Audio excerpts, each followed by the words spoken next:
Bonsoir à toutes et à toutes et bienvenue sur le plateau de Pouvez parler sans crier, votre hebdomadaire qui vous instruit et qui vous ouvre l'esprit. Pour cette 3e édition consacrée à la santé, j'accueille le médecin Didier Thoy.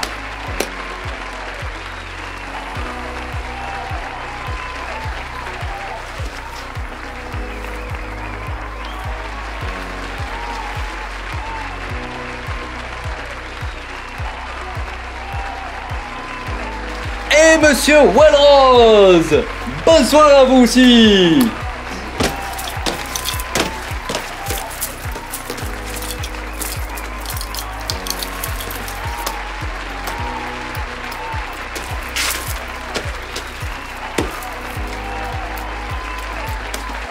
Putain, mais les noms des types à chaque fois. La santé est un sujet qui occupe beaucoup de nos concitoyens, ainsi que tous le savent. Oh la faute à la dette publique d'abord. Non, l'économie c'était la dernière fois. Le pire, c'est que même en nous endettant comme nous le faisons avec la sécurité sociale, nous manquons encore de moyens. Ça, je veux bien le croire. Est-ce qu'on pourrait s'occuper de financer l'hôpital public avant de s'occuper des JO ? Non, parce que je préfère qu'on passe pour des ploucs plutôt que pour un pays qui laisse crever ses concitoyens. Eh mais faut pas tout dépenser dans la santé non plus, hein.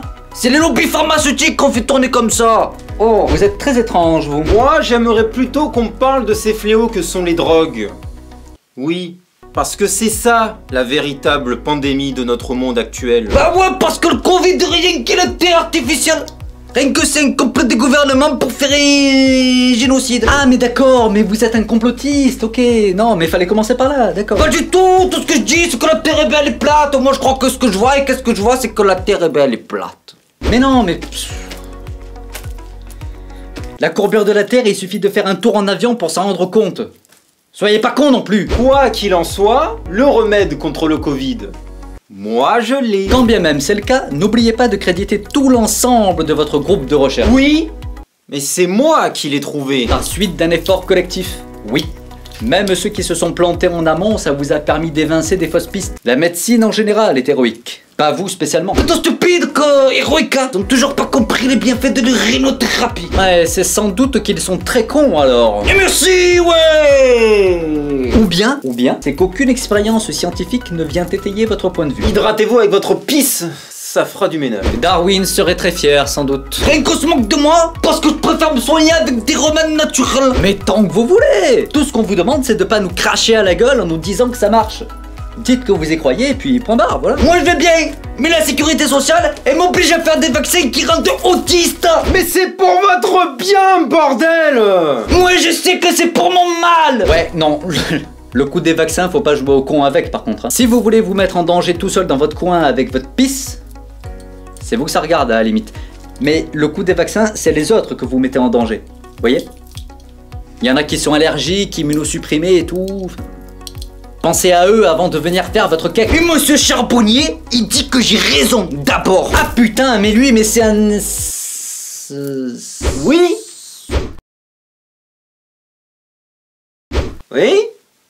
Bah je peux pas le dire, je vais me prendre un procès pour diffamation sinon... Un nègre fin peut-être. Non, un monsieur avec des avis en tout et pour tout discutables. Ils ont dit pareil avant de découvrir que la Terre, eh ben elle est creuse. Même que je l'ai vu dans Godzilla vs Kong. Ah putain, mais vous me cherchez vous aussi avec vos théories à 2 balles là. Foutez-lui la paix à la Terre, merde. Si l'État faisait un peu de prévention contre le complotisme et l'obscurantisme, nous n'en serions pas là. Personne m'écoute. Ça c'est bien vrai. De la même manière qu'on fait des campagnes de sensibilisation contre les dangers de la route ou la grippe, il serait de bon ton de faire des campagnes de sensibilisation contre les ignorances dangereuses. À la place des pubs pour les banques ou des pubs de bagnole par exemple. L'État cherche à nous tuer. À mon avis, non. L'État est juste plus intéressé par les chèques des publicitaires que par la santé de ses citoyens. Et les drogues, messieurs, quand est-ce qu'on en parle? Maintenant, à titre personnel, je suis fumeur. Quand j'aurai bientôt besoin d'un traitement pour mon cancer, l'État va me le fournir gratis, alors que je me suis délibérément mis en danger. Et alors, il est où le problème? Que des gens, certes hors de nos frontières, tombent malades et même parfois ils en meurent de maladies contre lesquelles on a des remèdes. Soigner ces gens qui n'ont rien demandé à personne plutôt que subvenir aux besoins de ceux qui, comme moi, se sont défoncés la santé, me paraît du bon sens élémentaire. Mais la santé, ça coûte cher, monsieur. Soit, Je trouve de mauvais goût d'estimer la vie humaine en monnaie courante, mais soit. Laissons les drogués se dépêtrer avec le mal qu'ils ont choisi de s'inoculer et venons en aide à ceux qui tombent malades sans rien avoir fait pour. Ça sera beaucoup plus efficace que toutes vos taxes et vos campagnes aussi dispendieuses qu'hypocrites. Croyez-moi. Ça fera même office de vaccin sans doute. Y'en a qui meurent à cause du vaccin. À cause du vaccin. Ah, oui, bien sûr, oui.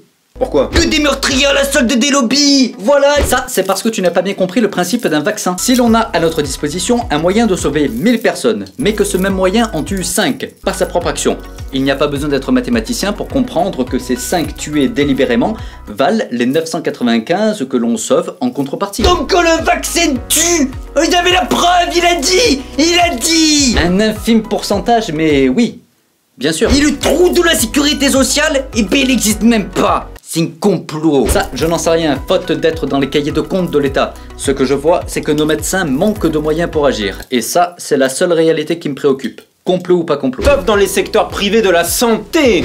Et c'est là où c'est très immoral. Tout le monde devrait avoir accès à un système de santé égal, quelles que soient ses ressources pécuniaires. Ce n'est pas ce qui se passe aujourd'hui. Si vous avez du fric à claquer dans une clinique, votre prise en charge sera indéniablement plus efficace. Ça veut dire que la santé est une question de moyens. Là-dessus, je ne peux pas m'empêcher de vomir à la gueule des dirigeants qui préfèrent investir du fric dans des routes ou la 5G plutôt que dans le secteur médical.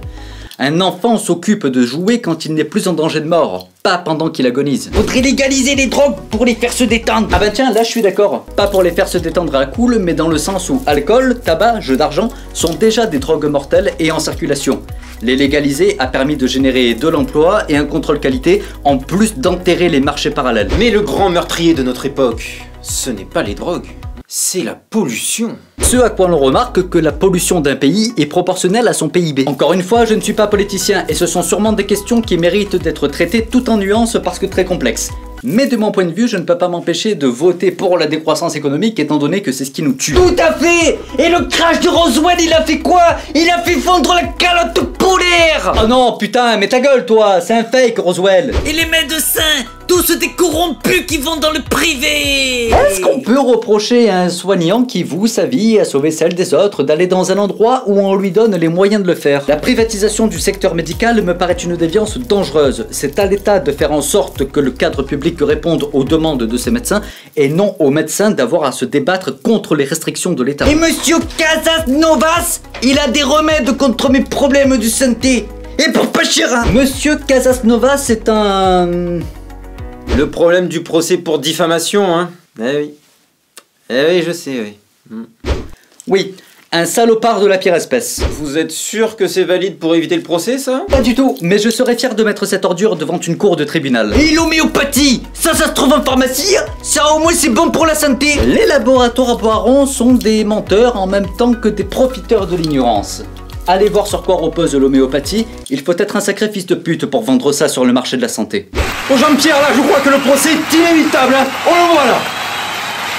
Avec grande joie.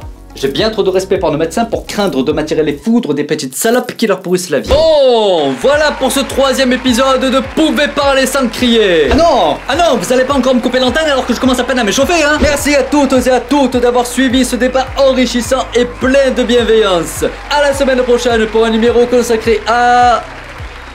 la peine de mort. Ah, qu'est-ce qu'on s'amuse ici. Quel métier de merde.